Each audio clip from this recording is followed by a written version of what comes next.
les funérailles de la reine Elisabeth II verront des chefs d'État étrangers voyager du monde entier, mais ceux qui font le voyage ont été interdits d'utiliser des hélicoptères. Après le décès de Sa Majesté le jeudi 8 septembre, des plans ont été mis en place pour organiser ses funérailles le 19 septembre à l'abbaye de Westminster. Des dirigeants mondiaux tels que Joe Biden et Recep Tayyip Erdogan ont déclaré qu'ils seraient présents.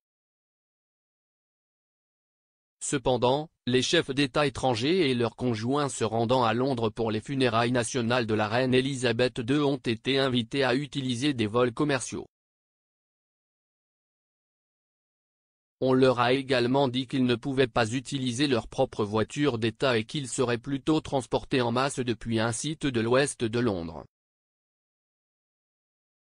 Des documents du Bureau des Affaires étrangères, du Commonwealth et du Développement, FKDO, indiquent également que seuls les chefs d'État et leurs conjoints ou partenaires de chaque pays ont été invités à assister aux funérailles. Dans le message de protocole officiel concernant les funérailles, le FKDO a déclaré que l'abbaye de Westminster sera si pleine qu'il sera impossible pour plus d'un représentant principal par pays et leur autre moitié d'y assister.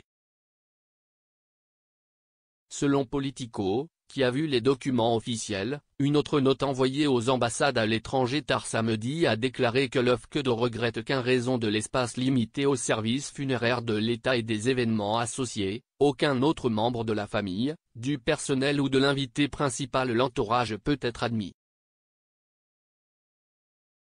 Le jour des funérailles, les chefs d'État et leurs partenaires arriveront à l'abbaye de Westminster dans des autocars escortés depuis un endroit de l'ouest de Londres, où en raison des mesures de sécurité strictes et des restrictions routières, ils devront laisser leur propre voiture.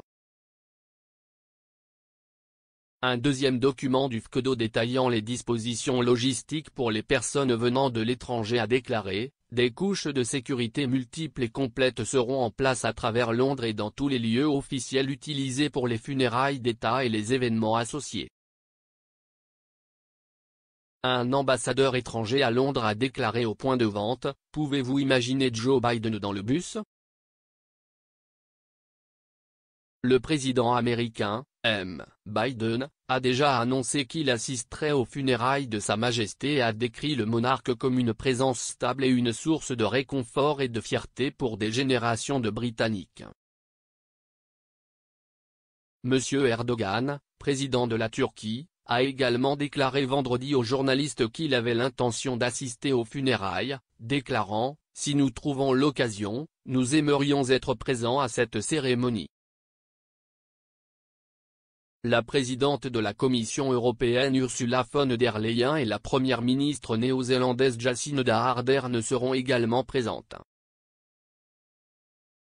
Un ancien ministre du cabinet qui était au gouvernement au moment des funérailles de Margaret Thatcher en 2013 a déclaré à Politico: il ne serait pas surprenant que tous les chefs d'État couronnés d'Europe viennent, ainsi que les chefs d'État et les chefs de gouvernement d'autres pays.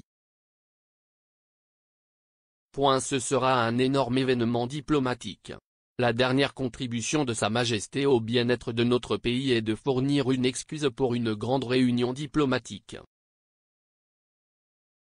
Bob Broadhurst, un ancien commandant de la police métropolitaine, a déclaré que les funérailles de Sa Majesté entraîneraient presque certainement la plus grande opération de sécurité jamais vue au Royaume-Uni.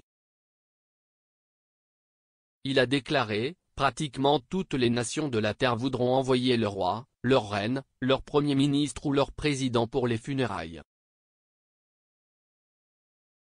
John Confney, directeur de l'initiative UK in the World du groupe de réflexion Chatham House, a également déclaré: ce sera un enterrement pas comme les autres, ou peu d'autres.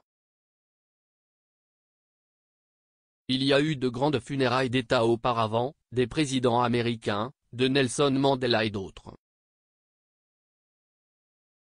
Mais tout simplement la reine était la personne la plus célèbre au monde, et par conséquent, je pense qu'il y aura une liste de présence qui sera sans précédent. La reine reposera en état pendant 4 jours à Westminster Hall avant ses funérailles, du 14 au 18 septembre.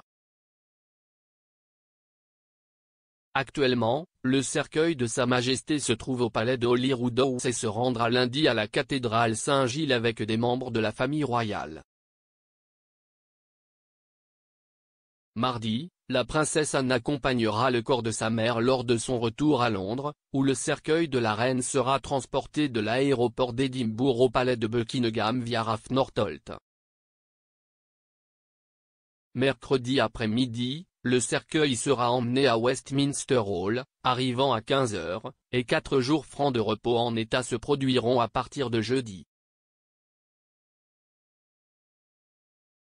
Les funérailles d'État seront suivies d'une procession de Londres au château de Windsor, puis la reine sera inhumée à la chapelle commémorative du roi George VI à Windsor.